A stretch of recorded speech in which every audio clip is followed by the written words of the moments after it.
Outrageous. New South Wales couple face $1 million fine or homelessness for living in a tiny house.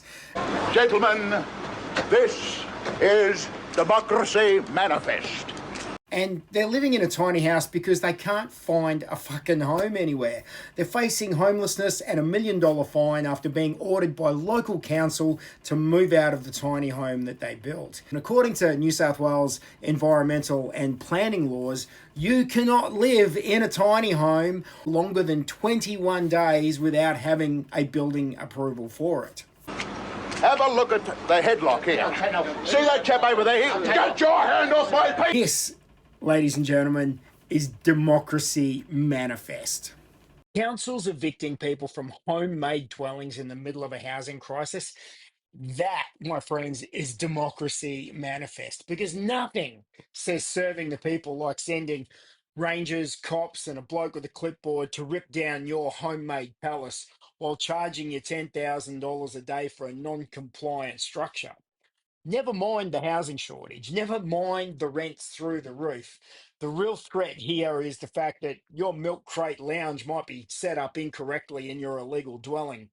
Is this your democracy, Australia? Is this Democracy Manifest?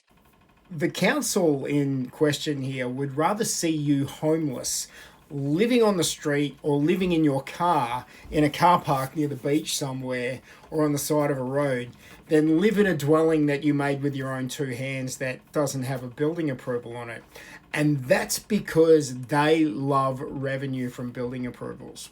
When you're in a cost of living crisis and when you're in a shortage of housing crisis, I say that pretty much anything goes. And if we're going to continue to bring people in at the rate we are, and if we're going to continue to watch builders collapse at the speed with which they're currently going under, then you've got to allow a little bit of flexibility in the rules. Why did you do this to me? Hop in the car. Get some cups. For what reason? What is the charge? Eating a meal? A succulent Chinese meal? It's reaching the point where a man can't even erect a structurally questionable lean-to next to a toilet outside his house without having some form of government involved in it. If this is democracy, then I'll have the injustice with a side of hypocrisy and a steaming bowl of bureaucratic fucking overreach while I'm at it. Nobody's coming to save you, Australia. I'm afraid you're going to have to fight your way out of this one yourself.